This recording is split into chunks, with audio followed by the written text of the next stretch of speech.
Far beyond the last road anyone remembered, beyond rivers that no longer carried names, there existed a village so remote that maps quietly abandoned it.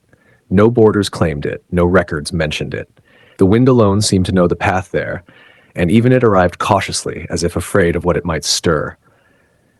The village did not announce itself with smoke or bells or laughter. It sat low against the earth, a cluster of thatched roofs crouched like animals trained not to draw attention. From a distance, it looked peaceful. From closer, it felt watched, as though the land itself had learned how to observe without blinking. Every person in that village was bald. Men, women, children, the elderly whose skin folded like old parchment, newborns barely hours into the world. Not a single strand of hair grew on any head, not eyebrows, not lashes, not the soft fuzz that time sometimes forgets to remove. It had been that way for generations. No one remembered when the shaving began. No one spoke of a time before smooth scalps glinted under the sun like polished stones. The elders said it was tradition. The priests said it was obedience. The mothers said it was protection. And the children learned early not to ask questions that made adults go quiet. Hair was not forbidden. It was worse than that. Hair was remembered. In the center of the village stood a girl who had never been shaved. Her name was Asha. She was small for her age, with wide eyes that reflected too much of the world, and a posture that suggested she was always bracing herself for something unseen. Her hair fell in long, dark waves down her back, thick and unmistakably alive. It caught the sunlight and refused to dull. When the wind moved through it, the village seemed to hold its breath. Asha had never known a blade against her scalp. From the moment she was born, the midwives froze. The room fell silent.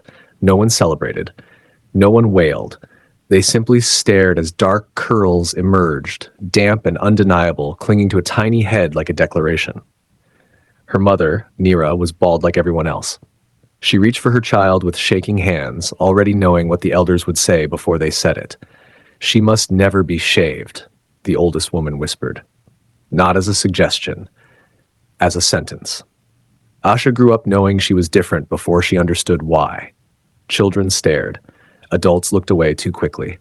When she passed through the village paths, conversations died mid-sentence like candles blown out by an unseen breath. She was not allowed near the shrine. She was not allowed near the river after dusk. She was not allowed to sleep in houses with newborns, and yet she was needed. Whenever sickness came that did not respond to herbs, whenever livestock collapsed without wounds, whenever dreams grew too loud and villagers woke screaming names they did not remember learning, someone would knock softly on Nira's door. "Asha," they would say. "Never please. Never thank you." Just her name, heavy with expectation. Asha would go barefoot, her hair tied loosely with twine, following them into houses thick with fear.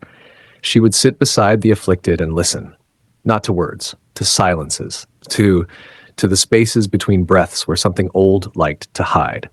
Often she would hum, not a song she was taught, not a melody anyone recognized, just a low, steady sound that seemed to vibrate through bone rather than air. And when she hummed, the sickness retreated. The dreams loosened their grip. The unseen thing would withdraw as if recognizing her. This made the villagers uneasy. Gratitude was easy. Understanding was dangerous, so they kept their distance. They shaved their children's heads meticulously, sometimes daily, until skin grew irritated and raw. They passed down the ritual with the seriousness of a vow. Hair was scraped away before it could remember how to grow.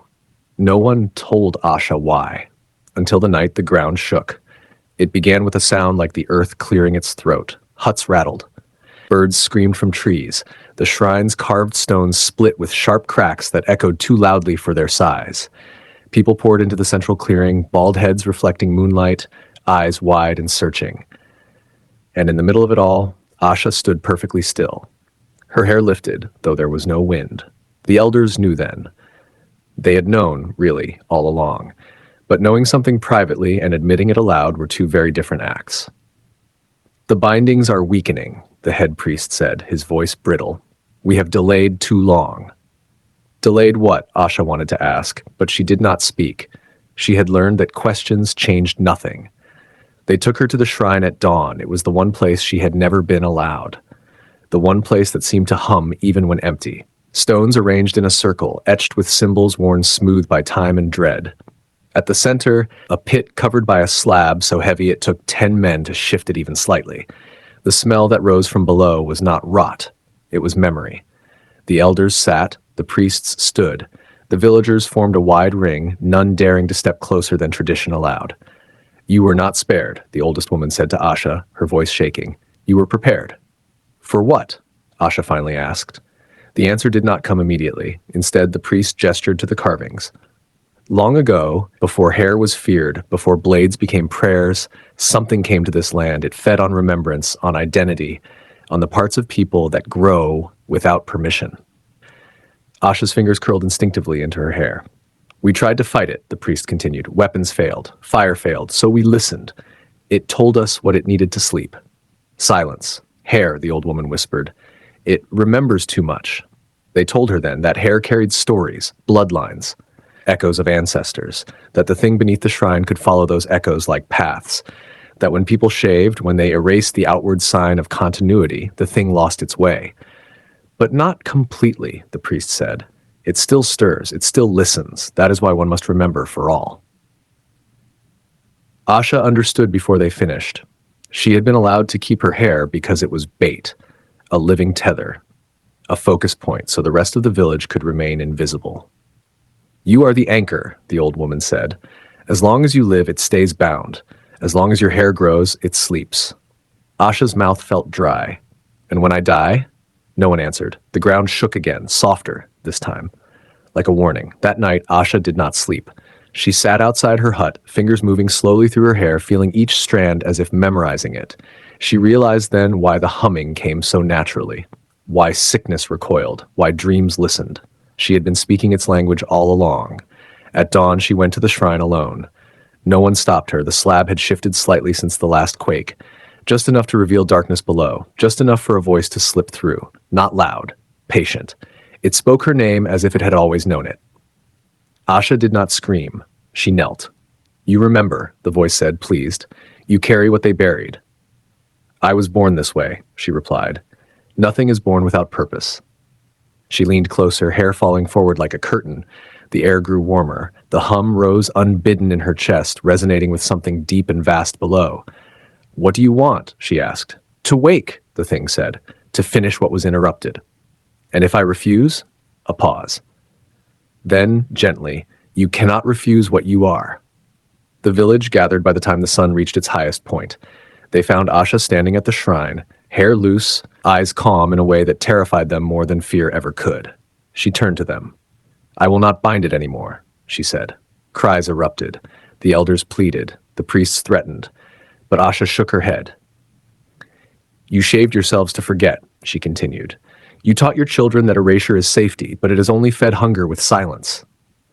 She reached up and cut her hair. Not all of it, just enough. The ground split. The thing rose, not as a monster of claws and teeth, but as a presence that pressed memory into the air. Faces flashed in people's minds, names they had buried, stories their ancestors had lived and died carrying. The villagers fell to their knees, overwhelmed. And then it stopped. The thing recoiled, confused. Asha stood firm, humming louder now, her remaining hair glowing faintly in the light. She had changed the balance, not erased herself, not surrendered completely. You do not get all of it, she said. You never did. The thing retreated, wounded not by force, but by choice. When the earth closed again, the village was changed. Children woke the next morning with soft fuzz on their heads. Some cried, some laughed. The elders said nothing. Asha left before anyone could stop her. She walked beyond the last road, beyond the rivers without names, carrying her hair like a promise rather than a burden.